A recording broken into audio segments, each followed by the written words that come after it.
करा नवनीत दावा पीतांबर तरुण बिंब पदारु पूर्णेन्दु सुंदर मुखा धरनीत नेत्रा कृष्ण परम किमपि तत्त्वमहं न जाने।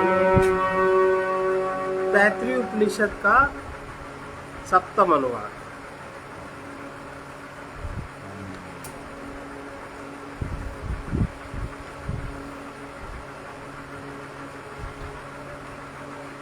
तैत्तिरीय उपनिषद की जो भृगुवल्ली अध्याय है उसका 7वां अनुवाद है। अन्न की निंदा न करना रूप व्रत।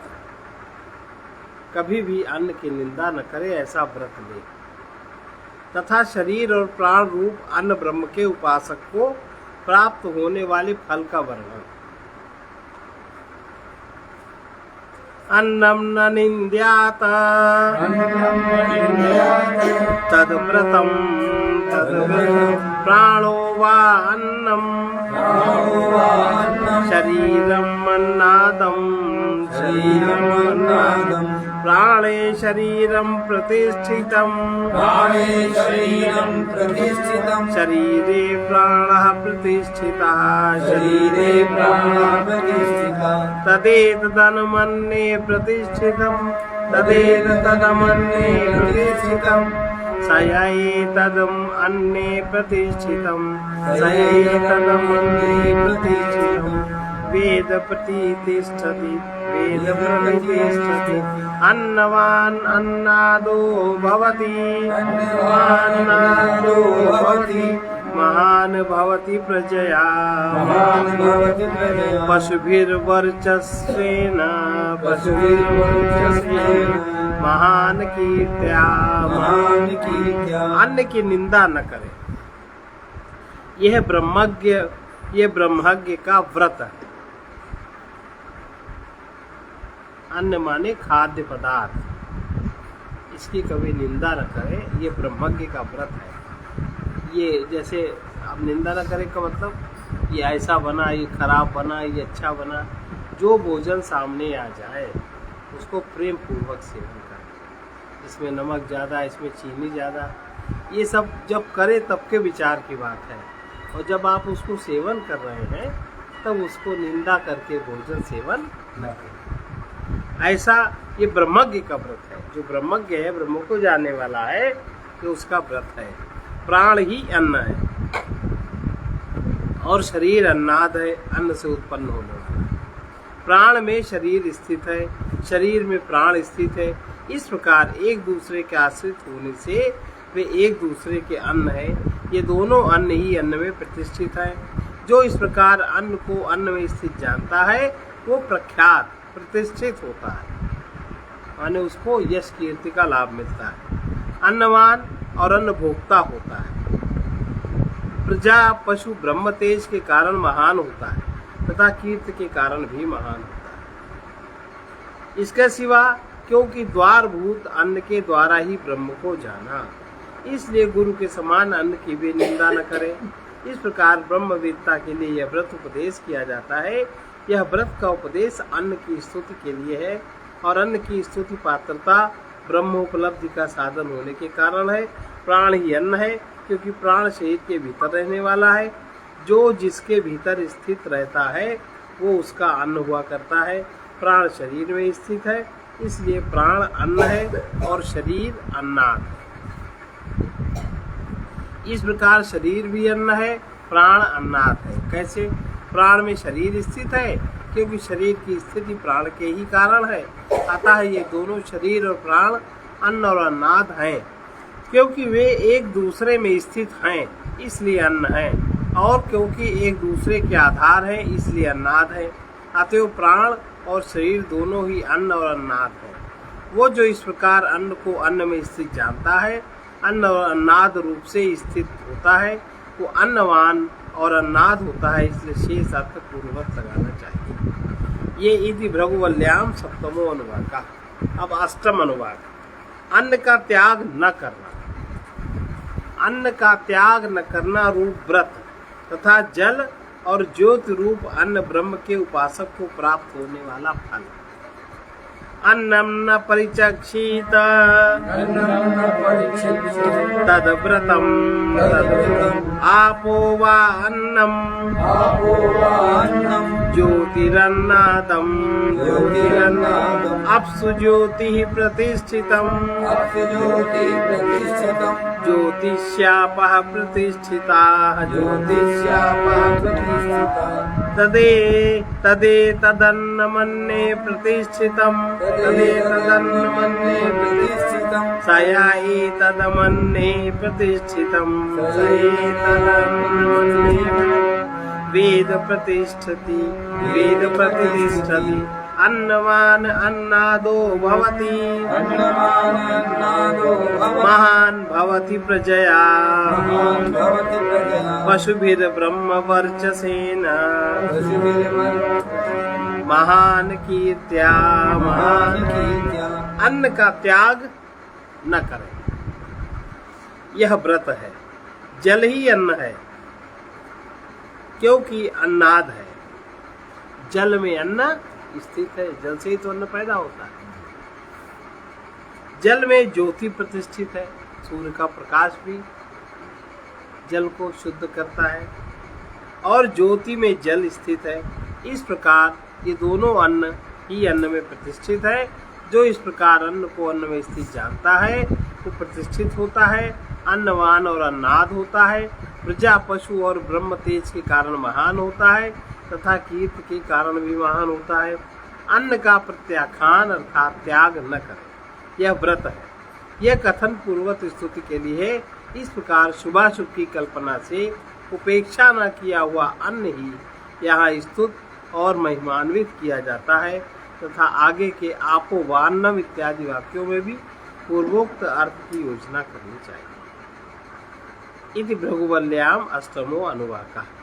अब नवम अनुवाक। अन्न संचय रूप व्रत। अन्न का संचय करे। अन्न संचय रूप व्रत तथा पृथ्वी और आकाश रूप अन्न ब्रह्म के उपासक को प्राप्त होने वाले फल का वर्णन। अन्नम बहुकुर्वीत तद्व्रतम पृथ्वी वा अन्नम आकाशो अन्नादः पृथिव्यामाकाशः प्रतिष्ठितः आकाशे पृथ्वी प्रतिष्ठिता तदेतदन्नमन्ये प्रतिष्ठितम् साया एतदन्नमन्ये प्रतिष्ठितं वेद प्रतिष्ठति अन्नवान अन्नादो भवति महान् भवति प्रजया पशुभिर्ब्रह्म वर्चसेन महान् कीर्त्या। अन्न को बढ़ावे, इसका अर्थ है जैसे आज भी ये परंपरा है कि साल में एक बार अन्न खरीद के रख लेते हैं। दाल के पास रखने की जगह है, वो एक साल का अन्न दाल चावल सब खरीद के रख लेते हैं। अन्न को बढ़ावे, यह व्रत है। पृथ्वी ही अन्न है, आकाश अन्नाद है। पृथ्वी में आकाश स्थित है, आकाश में पृथ्वी स्थित है। इस प्रकार ये दोनों अन्न ही अन्न में प्रतिष्ठित है। जो इस प्रकार अन्न को अन्न में स्थित जानता है वो प्रतिष्ठित होता है, अन्नवान और अन्नाद होता है। प्रजा पशु ब्रह्म तेज के कारण महान होता है तथा कीर्ति के कारण भी महान होता है। पूर्वोक्त अपसु ज्योति आदि में मंत्र के अनुसार जल और ज्योति की अन्न और अन्नाद गुण से उपासना करने वाले के लिए जो जल और तेज की उपासना करते हैं, अन्न को बढ़ने के लिए, अर्थात जो अन्न के लिए जल की व्यवस्था करते हैं, खेतों में नहीं लगाया जाता है पानी आने, और उसके लिए जो तेज की व्यवस्था करते हैं, अन्न और अन्नाद गुण से उपासना करने वाले अन्न को बढ़ाना व्रत है। अन्न अधिक से अधिक उत्पन्न हो, पैदा हो, ऐसा व्रत लेना चाहिए। यह बात इस मंत्र में कही गई है। दशम अनुवाक इति भृगुवल्याम नवमो अनुवाका। 10वां अनुवाक क्या? गृहागत अतिथि को आश्रय, अपने घर में जो अतिथि आ जाए उसको आश्रय और अन्न देने का विधान एवं उससे प्राप्त होने वाला फल तथा प्रकारांतर से ब्रह्म की उपासना का वर्णन। ये सब यहाँ से आया है भारतीय हिंदू समाज में। आज भी सब चीजें हैं कि नहीं, कल्पना नहीं है। न कंचन वसतौ प्रत्याचक्षित तद्व्रतम् तस्माद्यया कया च विधया वैयन्नं प्राप्नुयात् आराध्यस्मा अन्नमित्याचक्षते एतद् वै मुखतो अन्नगङ्रातम् मुखतोस्मा अन्नगङ्राध्यते एतद् वै मध्यतो अन्नगङ्रातम् मध्यतोस्मा अन्नगङ्राध्यते एतद्वा अनन्तो अन्नगङ्रातम् अन्तततोस्मा अन्नगङ्राध्यते या वेद य एवं वेद क्षेमैति वाची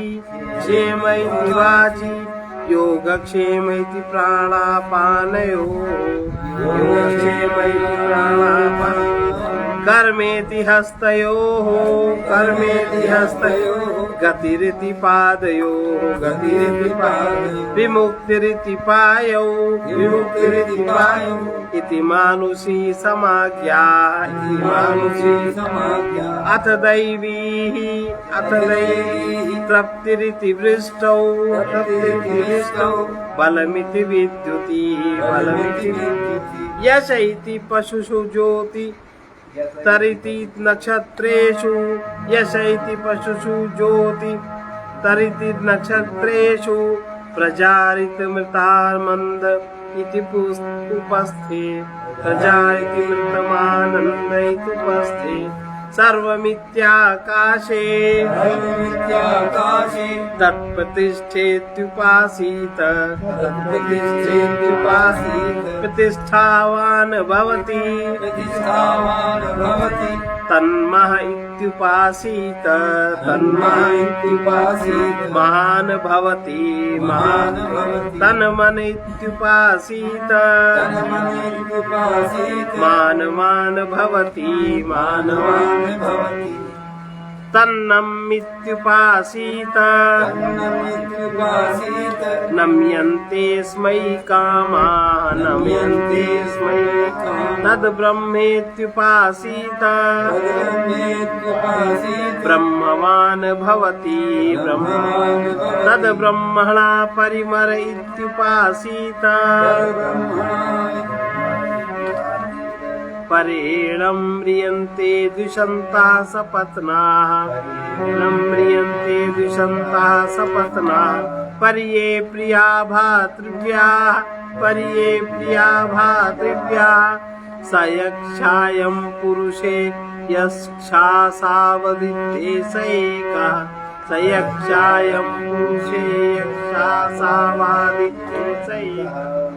अपने यहाँ रहने के लिए आए हुए किसी का भी परित्याग न करें। कभी कभी ऐसा होता है ना, जैसे गाँव के संबंधी पड़ोसी उनको कहीं दवा करानी है, कहीं बच्चे का एडमिशन दिलाना है, कहीं कोई भर्ती, तो जो जिसका परिचित होता वही हो जाता है। 2 दिन 4 दिन 6 दिन रहना पड़ता है ना। आजकल तो लोग बहाना कर देते हैं। उसमें लिखा है अपने यहाँ रहने के लिए आए हुए किसी का भी परित्याग न कर। यह व्रत है। अतः किसी न किसी प्रकार से बहुत सा अन्न प्राप्त करे, इतनी व्यवस्था रखे जो रहने के लिए कभी आए उसका त्याग न करना पड़े, क्योंकि वो अन्नोपासक उस गृहागत अतिथि से मैंने अन्न तैयार किया है ऐसा कहता है। आजकल भाषा में क्या कहा जाता है, आप चिंता मत करो, खाने पीने की सब व्यवस्था हो जाएगी, कहते ना, आप आओ, सब ठीक है। जो पुरुष मुख्यतः प्रथम अवस्था में अथवा मुख्य वृत्ति से यानी सत्कार पूर्वक सिद्ध किया हुआ अन्न देता है, उसे मुख्य वृत्ति से ही अन्न की प्राप्ति होती है। जो सत्कार पूर्वक किसी को अन्न देता है उसको भी सत्कार पूर्वक अन्न की प्राप्ति होती है। जो मध्यम आयु में अथवा मध्यम वृत्ति से सिद्ध किया हुआ अन्न देता है उसे मध्यम वृत्ति से ही अन्न की प्राप्ति होती है, तथा जो अंततः अंतिम अवस्था में अथवा निकृष्ट वृत्ति से सिद्ध किया हुआ अन्न देता है उसे निकृष्ट वृत्ति से ही अन्न प्राप्त होता है।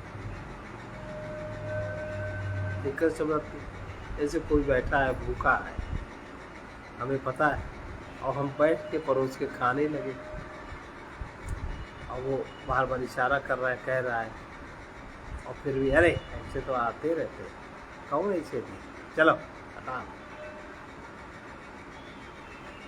ये करते ना। जो इस प्रकार जानता है उसे पूर्वोक्त फल प्राप्त होता है। अब आगे प्रकारांतर से ब्रह्म की उपासना का वर्णन किया जाता है। ब्रह्म वाणी में क्षेम प्राप्त वस्तु के परिरक्षा रूप से स्थित, जो तुम्हें वस्तु प्राप्त है उसकी आप परिरक्षा करें, ये समझें कि आप ब्रह्म का ही संरक्षण कर रहे हैं। इस प्रकार उपासनीय है। योग क्षेम रूप प्राण और अपान में, कर्म रूप से हाथों में, गति रूप से चरणों में, त्याग रूप से पायु में उपासनीय है। ये मनुष्य संबंधिनी उपासना है।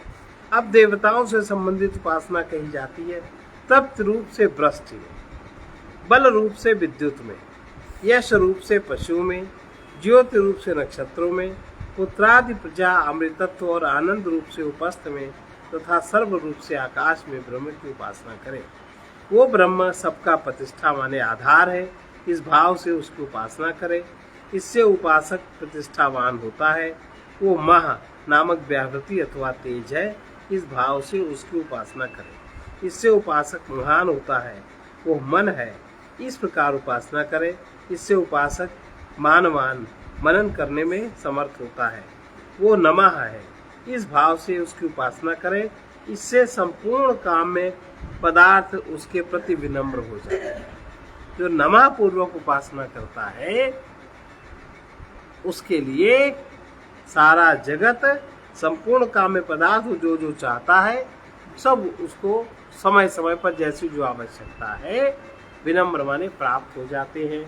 नमः, जैसे शिवाय नमः, हर कामना की पूर्ति हो जाती है। कोई भी मंत्र सबसे सरल मंत्र है। वासुदेवाय नमः, नमः पूर्वक जो उपासना की जाती है वो ब्रह्म है। इस प्रकार उसकी उपासना करें। इससे वो ब्रह्मनिष्ठ होता है। वो ब्रह्म का परिमर आकाश है। इस प्रकार उसकी उपासना करें। इससे उससे द्वेष करने वाले उसके प्रतिपक्षी मर जाते हैं। वो ब्रह्म का नमः पूर्वक इस भाव से उसकी उपासना करे। इससे संपूर्ण काम में पदार्थ उसके प्रति विनम्र हो जाते हैं। वो ब्रह्म है, इस प्रकार उसकी उपासना करे। मतलब जो भी है सब ब्रह्म है, इस प्रकार ब्रह्म की उपासना करे। इससे वो ब्रह्मनिष्ठ हो जाता है। और वो जो ब्रह्मनिष्ठ हो जाता है वो ब्रह्म का परिमर है, माने ब्रह्म का आकाश, ब्रह्म के रहने की जगह उसका हृदय हो जाता है। जो ब्रह्मनिष्ठ हो जाता है, ब्रह्म के रहने की जगह माने उसका हृदय शुद्ध हो जाता है, वो ब्रह्म का आकाश है। इस प्रकार उसकी उपासना करे, ऐसे उपासना करे। इससे इस प्रकार उपासना करने से उससे द्वेष करने वाले उसके प्रतिपक्षी मर जाते हैं। तथा जो अप्रिय भातृत्व भाई के पुत्र होते हैं, द्वेष करते हैं, वो भी मर जाते हैं। अपने हृदय में जब ब्रह्म की प्रतिष्ठा करके अपने हृदय में उपासना करें तो वो जो कि इस पुरुष में है और वो जो इस आदित्य में है, ये एक है, ऐसा जो जान लेता है, उससे द्वेष करने वाले प्रतिपक्षी समाप्त हो जाते हैं। तथा पृथ्वी और आकाश की अन्न और अन्नाद रूप से उपासना करने वाले कि यहाँ रहने के लिए कोई भी आवे, उसे उसका परित्याग नहीं करना चाहिए, अर्थात अपने यहाँ निवास करने के लिए आए हुए किसी भी व्यक्ति का वो निवारण न करे। जब किसी को रहने का स्थान दिया जाए तो उसे भोजन भी अवश्य देना चाहिए। अतः जिस किसी भी विधि से यानी किसी न किसी प्रकार बहुत सा अन्न प्राप्त करे, अर्थात खूब अन्न का संग्रह करना चाहिए, क्योंकि अन्नवान उपासक गण अपने यहाँ आए हुए अन्नार्थी से अन्न तैयार है ऐसा कहते हैं, अन्न नहीं है ऐसा कहकर उसका परित्याग नहीं करते, इसलिए भी बहुत सा अन्न उपार्जन करे। इस प्रकार उसका पूर्व वाक्य से संबंध है। अब अन्नदान का महात्म्य कहा जाता है, जो पुरुष जिस प्रकार और जिस समय अन्नदान करता है उसे उसी प्रकार और उसी समय उसकी प्राप्ति होती है, ऐसा किस प्रकार होता है उसको बता रहे। जो पुरुष मुख्यतः, मुख्य माने प्रथम अवस्था में अथवा मुख्य वृत्ति से माने स्वाभाविक आदत, भोजन करने जा रहे हैं, आसपास देख लें कोई भूखा तो नहीं है, उसको पहले खिला दें फिर स्वयं करें। स्वाभाविक रूप से मुख्य वृत्ति से यानी सत्कार पूर्वक राद अर्थात सिद्ध माने पका हुआ अन्न को अपने यहाँ आए हुए अन्नार्थी अतिथि को देता है। यहाँ पृच्छति तो उसे फल क्या मिलता है उसको बता रहे। इस अन्नदाता को प्रथम अवस्था में अथवा मुख्य वृत्ति से अन्न प्राप्त होता है, अर्थात जिस प्रकार दिया जाता है उसी प्रकार उसे भी प्राप्त हो जाता है। उसको कहीं भी गया वो, उसको भोजन के लिए किसी कष्ट की आवश्यकता नहीं होती, चाहे जैसे जाए चाहे जहाँ जाए, सबसे पहले व्यवस्था भोजन की उसके लिए होती है, जैसा वो दूसरे के लिए करता है। जिस प्रकार दिया जाता है उसी प्रकार प्राप्त होता है। इसी प्रकार मध्यम आयु में अथवा मध्यम वृत्ति से बुझे बुझे मन से आया है तो देना ही पड़ेगा, या कौन बनावे या कौन दे, कोई कह रहा है अरे दे दो, अरे दे दे चला जाएगा, मतलब इस तरह जो देता है। मध्यम वृत्ति से अंतिम आयु में अथवा निकृष्ट मध्यम आयु में मध्यम वृत्ति से अंततः अंतिम आयु में निकृष्ट वृत्ति से तिरस्कार पूर्वक देने से इसे उसी प्रकार अन्न की प्राप्ति होती है। जैसे तिरस्कार पूर्वक देखो, घरों में छोटे छोटे बच्चे हैं, कभी कभी कोई माँ बच्चों को सम्मान पूर्वक भोजन नहीं कराती। साल भर का बच्चा है, 2 साल का बच्चा है, सम्मान पूर्वक नहीं कराती, जबरदस्ती कराती, चिल्ला चिल्ला के कराती। ऐसा है ना, घर में कोई बहू है, कोई सास है, कोई लड़की है, कोई कुछ है, बड़ा तिरस्कार पूर्वक उसको भोजन मिलता है। ये दूसरे की गलती नहीं है, ये अपनी ही गलती है। महाराज जी लिखते हैं, जैसा भी दोगे वैसा प्रकृति से कई गुना तुमको पाना ही होगा। किसी के घर वाले परिवारी विरोधी हो जाते, उसका अधिकारी नहीं देते, और उसके कर्म का परिणाम है। तो करें यानी तिरस्कार पूर्वक देने से इसे भी उसी प्रकार के अन्न की प्राप्ति होती है। जो इस प्रकार जानता है, जो इस प्रकार अन्न का पूर्वोक्त महात्म्य उसके दान का फल जानता है, उसे पूर्वोक्त फल की प्राप्ति होती है। इसलिए अन्नदान श्रेष्ठ कहा जाता है, क्योंकि अन्न की जरूरत हमें 24 घंटे, अन्न और जल की जरूरत हमेशा रहती है। जो भोजन देता है, इसमें कच्चे भोजन के दान का विधान नहीं कि आप थाली में आटा और चावल ये रख के दे और गेहूँ बना लेगा खा लेगा। इसमें पके हुए भोजन, तुरंत उसकी क्षुधा शांत होनी चाहिए, वो भोजन देने का विधान है। आजकल तो लोग कच्चा भोजन देते हैं। अब ब्रह्म की उपासना का एक और प्रकार बतलाया जाता है, क्षेम है। इस प्रकार वाणी में प्राप्त पदार्थ की रक्षा का नाम क्षेम है। वाणी में ब्रह्म क्षेम रूप से स्थित है। इस प्रकार उसकी उपासना करनी चाहिए। योग क्षेम, अप्राप्त वस्तु को प्राप्त करना योग कहलाता है। फिर योग और क्षेम यद्यपि बलवान प्राण और अपान के रहते हुए ही होते हैं। प्राप्त की रक्षा और प्राप्त जो प्राप्त नहीं है, अप्राप्त को प्राप्त होना और प्राप्त की रक्षा करना, ये प्राण और अपान के रहते हुए ही प्राप्त होते हैं। तो भी उनका कारण प्राण एवं अपान ही नहीं है, तो उसका कारण क्या है? वे ब्रह्म के कारण ही होते हैं। अतः योग क्षेम रूप से ब्रह्म प्राण और अपान में स्थित है। प्राण आपको धारण कराता है, योग आपका शरीर से होता है, आत्मा से होता है, और जब वो प्राण को बाहर निकालता है तो क्षेम होता है, उसके अपान में स्थित है। इस प्रकार उसकी उपासना करनी चाहिए। इसी प्रकार आगे के अन्य पर्यायों में भी उनके रूप से ब्रह्म की उपासना करनी चाहिए। कर्म ब्रह्म की ही प्रेरणा से निष्पन्न होता है। अतः हाथों में ब्रह्म कर्म रूप से स्थित है। सब जगह ब्रह्म तत्व का अनुभव करें। इस प्रकार उसकी उपासना करनी चाहिए। चरणों में ज्ञत रूप से, पायु में विसर्जन रूप से प्रतिष्ठित समझकर उसकी उपासना करें। इस प्रकार ये मानुषी मनुष्यों में रहने वाली समाज्ञा है, अर्थात यह आध्यात्मिक समाज्ञा ज्ञान विज्ञान यानी उपासना है। ये इसका तात्पर्य है। अब इसके पश्चात दैवी, देव संबंधी अर्थात देवताओं में होने वाली समाज्ञा कही जाती है। देवताओं में होने वाली समाज्ञा क्या है? तृप्ति। इस भाव से वृष्टि में जब पानी बरसता है तब देवता तृप्त होते हैं। वृष्टि में उपासना करें। अन्नादि के द्वारा वृष्टि तृप्ति का कारण है, हर एक को तृप्ति होती है। अतः तृप्त रूप से ब्रह्म में वृष्टि में स्थित है। इस प्रकार उसकी उपासना करनी चाहिए। इस प्रकार अन्य पर्यायों में भी उनके रूप से ब्रह्म की उपासना करनी चाहिए, अर्थात बल रूप से विद्युत में, यश रूप से पशुओं में। अब यश रूप से पशुओं की उपासना करें। अब एक कौम है तो सारे पशुओं को काट ही डालती, तो वो ब्रह्म में ब्रह्म की ही हानि कर रहे हैं।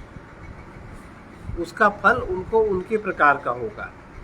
ज्योति रूप से नक्षत्रों में, प्रजाति पुत्र आदि प्रजा में अमृत अर्थात पुत्र द्वारा पितृ ऋण से मुक्त होने के द्वारा अमृत तत्व की उपासना होती है। जब पुत्र पितृ ऋण से मुक्त होता है तब अमृत तत्व की उपासना होती है। और आनंद सुख ये सब उपस्थ के निमित्त से ही होने वाले हैं। अतः इनके रूप से ब्रह्म ही उपस्थ में स्थित है। इस प्रकार उपासना करनी चाहिए। सब कुछ आकाश में ही स्थित है, अतः आकाश में जो कुछ है वो सब ब्रह्म ही है। इस प्रकार उसकी उपासना करनी चाहिए। तथा वो आकाश भी ब्रह्म ही है, अतः वो सबकी प्रतिष्ठा माने आश्रय है। ब्रह्म ही सबका आश्रय है। इस प्रकार उसकी उपासना करें। प्रतिष्ठा, गुणवान ब्रह्म की उपासना करने से उपासक प्रतिष्ठावान हो। जो गुणवान ब्रह्म की उपासना करने से, तीनों गुणों में ब्रह्म ही है, ऐसे जो उपासना करता है वो प्रतिष्ठा को प्राप्त होता है। ऐसा ही पूर्व सब पर्यायों में समझना चाहिए। जो जो उसके अधीन फल है वो ब्रह्म ही है। उसकी उपासना से पुरुष उसी फल से युक्त होता है, ऐसा जानना चाहिए। यही बात जिस प्रकार से उसकी उपासना करता है वो उपासक वही हो जाता है। इस एक दूसरी सूत्र में प्रमाणित होता है। वो महा है, इस प्रकार उसकी उपासना करें। महा अर्थात महत्व गुण वाला, ऐसे भाव से उसकी उपासना करें, इससे उपासक महान हो जाता है। वो मन है, इस प्रकार उसकी उपासना करें। मनन का नाम मन है, इससे वो मनन में समर्थ हो जाता है। वो नमा है, इस प्रकार उसकी उपासना करें। नमन का अर्थ नमा है, अर्थात उसे नमन गुणवान समझकर उपासना करें। इससे उस उपासना के प्रति संपूर्ण काम जिनकी कामना की जाए वे भोग विषय न अर्थात विनम्र हो जाते हैं। वो ब्रह्म है, इस प्रकार उसकी उपासना करें। ब्रह्म यानी सबसे बड़ा हुआ, इस प्रकार उपासना करें। इससे वो ब्रह्मवान, ब्रह्म के से गुण वाला हो जाता है। वो ब्रह्म का परिमर, इस प्रकार उसकी उपासना करें। ब्रह्म का परिमर जिसमें विद्युत, वृष्टि, चंद्रमा, आदित्य और अग्नि है, ये 5 देवता मृत्यु को प्राप्त होते हैं, उसे परिमर कहते हैं। अतः वायु ही परिमर है। जैसा कि वायुर्भाव संवर्ग है, इस एक अन्य श्रुति से सिद्ध है, वही यह वायु आकाश से अभिन्न है। इसलिए आकाश ही ब्रह्म का परिमर है। अतः वायु रूप आकाश की यह ब्रह्म का परिमर है, इस भाव से उपासना करें। इस प्रकार जानने वाले इस उपासक से द्वेष करने वाले, इस प्रकार जो उपासना ब्रह्म की सर्वतो भाव से उपासना करता है, उसमें स्थित अपने को जानता है, अपने हृदय में उसकी प्रतिष्ठा को स्वीकार करता है, और उसके अलावा उसका संचरण किसी विषय पदार्थ में नहीं होता। ब्रह्म में ही सब कुछ है, ऐसी जिसकी धारणा बन जाती है, उससे प्रतिपक्षी द्वेष ना करने वाले भी होते हैं।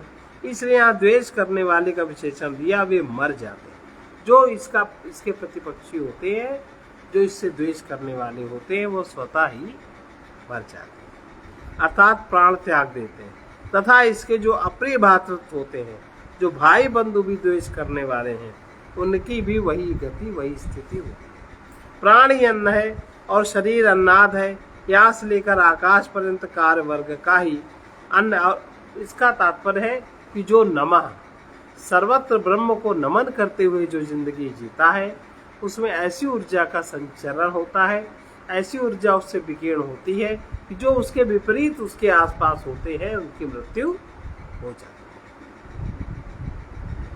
आकाश पर्यंत कार्य वर्ग का ही अन्न और अन्नादत्व तो प्रतिपादित किया गया। कहा गया है, इससे क्या होगा? इससे सिद्ध होता है कि भोज्य और भोक्ता के कारण होने वाला संसार कार्य वर्ग से संबंधित है, वो आत्मा में नहीं है। आत्मा में तो भ्रांतिवश उसका उपचार किया गया है, परंतु आत्मा भी तो परमात्मा का कार्य है, इसलिए उसे संसार के प्राप्त होना उचित। आत्मा परमात्मा का कार्य नहीं है, क्योंकि प्रवेश श्रुति असंसारी का ही प्रवेश प्रतिपादन करती है। उसे रच कर वो पीछे से उसी में प्रविष्ट हो गया।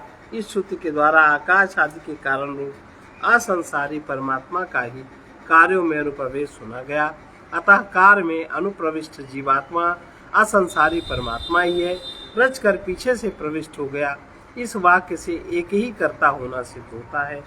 यदि सृष्टि और प्रवेश क्रिया का एक ही कर्ता होगा, तभी कत्वा प्रत्यय से युक्त होता है। प्रवेश कर लेने पर उसे दूसरे भाव की प्राप्त हो जाती है, ऐसा माने तो नहीं, क्योंकि प्रवेश का प्रयोजन दूसरा है। ऐसा कहकर हम पहले का निराकरण कर चुके हैं। यदि कहो कि अनेन जीवेन आत्मना इत्यादि विशेष श्रुति होने के कारण उसका धर्मांतर रूप से ही प्रवेश होता है, तो ऐसा कहना ठीक नहीं, क्योंकि वह तू है। श्रुति के द्वारा पुनः उसकी तद्रूपता का वर्णन किया गया। यदि कहो भावांतर से को प्राप्त हुए ब्रह्म के उस भाव का निषेध करने के लिए वो केवल दृष्टि मात्र कही गई है, तो ऐसी बात भी नहीं है, क्योंकि वो सत्य है, वो आत्मा है, वो तू है इत्यादि उसका परमात्मा के साथ समानाधिकरण सिद्ध हुआ। जीव का संसारित्व तो स्पष्ट देखा जाता है नहीं, जीव का संसारित्व नहीं स्पष्ट देखा जाता, क्योंकि जो जीव सबका दृष्टा है, उसे कौन देख पाता है? जीव को कोई देख पाता है?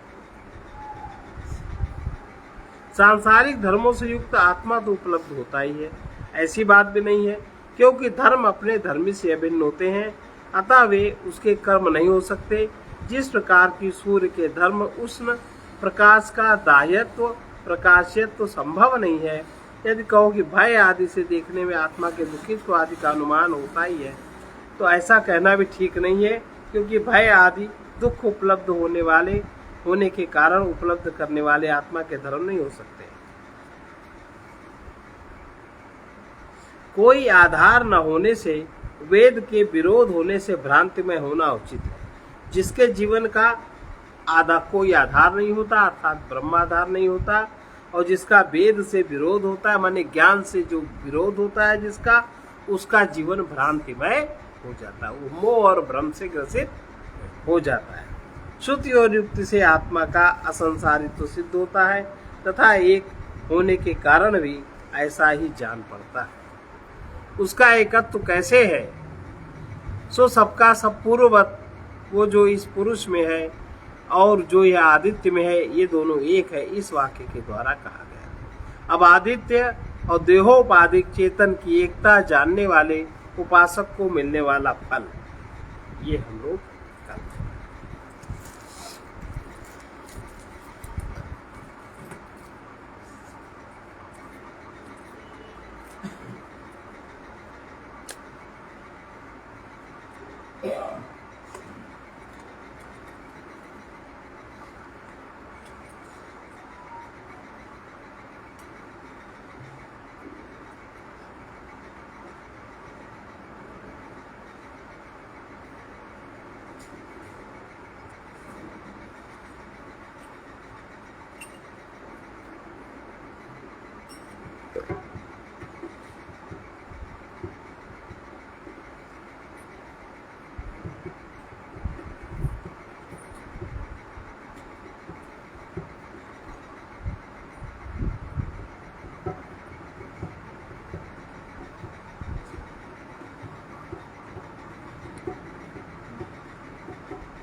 ऐ मन तुम चलते फिरते बैठे गाओ प्रभु के नाम। ऐ मन तुम चलते फिरते बैठे गाओ प्रभु के नाम। ऐ मन तुम चलते फिरते बैठे गाओ प्रभु के नाम। गोविंद ओम नारायण गोविंद ओम नारायण या सच्चिदानंद श्री राम सच्चिदानंद श्री राम। ऐ मन तुम चलते फिरते बैठे गाओ प्रभु के नाम। ऐ मन तुम चलते फिरते बैठे गाओ प्रभु के नाम। नामोच्चारण में सर्वदा नामोच्चारण में सर्वदा शुभाशुभ अर्थ छिपा रहता शुभाशुभ अर्थ छिपा रहता। साधक पावन नामों द्वारा साधक पावन नामों द्वारा ही परम सिद्धि गयता ही परम सिद्धि गयता।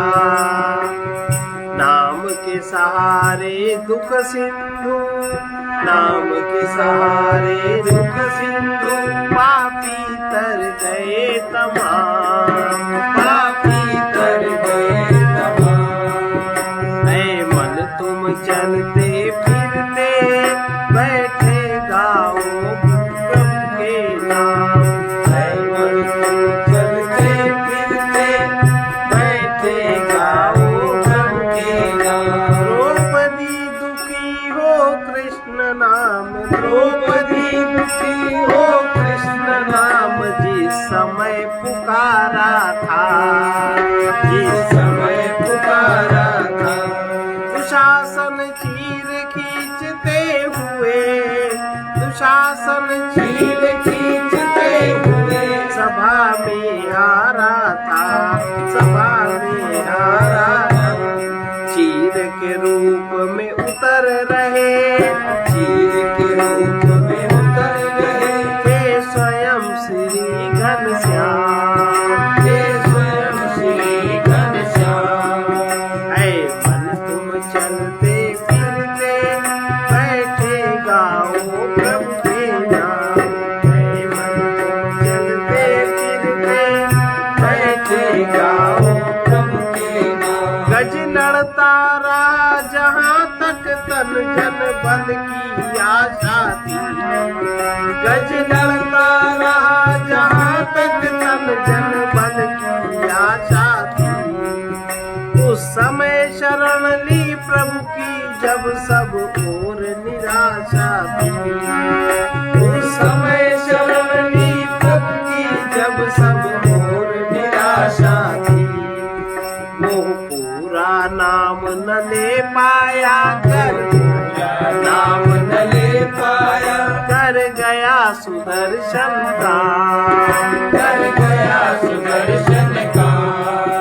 ऐ मन तुम चलते फिरते बैठे गाओ प्रभु के नाम। ऐ मन तुम चलते फिरते बैठे गाओ प्रभु के नाम।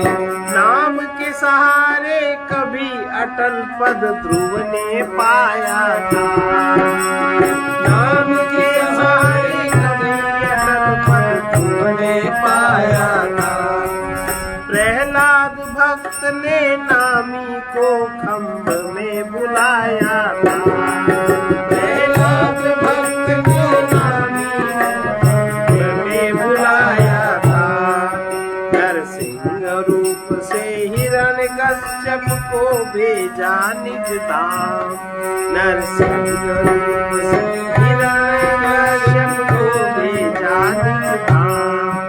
ऐ मन तुम चलते फिरते बैठे गाओ प्रभु के नाम। ऐ मन तुम चलते फिरते बैठे गाओ प्रभु के नाम। पापी अभिमानी प्रभु के पावन नाम न ले पाते। पापी अभिमानी प्रभु के पावन नाम न ले पाते। बेकर्म जाल में बंधे हुए जग में आते जाते। बेकर्म जाल में बंधे हुए जग में आते जाते। तुम पथिक प्रेम से प्रभु को ध्याओ निश दिन प्रातः श्याम। तुम पथिक प्रेम से प्रभु को ध्याओ निश दिन प्रातः शाम। ऐ मन तुम चलते फिरते बैठे गाओ प्रभु के नाम। ऐ मन तुम चलते फिरते बैठे गाओ प्रभु के नाम। गोविंद ओम नारायण या सच्चिदानंद श्री राम। गोविंद ओम नारायण सच्चिदानंद श्री राम। इसका संत वचन है, सांसारिक विनाशी नामों के सहारे विनाशी रूपों से संबंध जुड़ जाता है। इसलिए अविनाशी प्रभु के नामों द्वारा अविनाशी प्रभु से संबंध दृढ़ होता है। पवित्र नामों के स्मरण से पवित्रता आती है। नामी से योग स्थापित करने का साधन नाम स्मरण है। सर्वे भवन्तु सुखिनः। सर्वे भवन्तु सुखिनः। सर्वे सन्तु निरामया। सर्वे सन्तु निरामया। सर्वे भद्राणि पश्यन्तु। सर्वे भद्राणि पश्यन्तु। मा कश्चित् दुःखभाग् भवेत्। मा कश्चित् दुःखभाग् भवेत्। कृष्णाय वासुदेवाय। कृष्णाय वासुदेवाय। हरे परमात्मने। हरे परमात्मने। प्रणतक्लेशनाशाय। प्रणतक्लेशनाशाय। गोविन्दाय नमो नमः। गोविन्दाय नमो नमः। असतो मा सद्गमय। असतो मा सद्गमय। तमसो मा ज्योतिर्गमय। तमसो मा ज्योतिर्गमय। मृत्योर्मामृतं गमय। मृत्योर्मामृतं गमय। ॐ पूर्णमदः पूर्णमिदं पूर्णात् पूर्णमुदच्यते पूर्णस्य पूर्णमादाय पूर्णमेवावशिष्यते। ॐ शान्ति शान्ति शान्ति।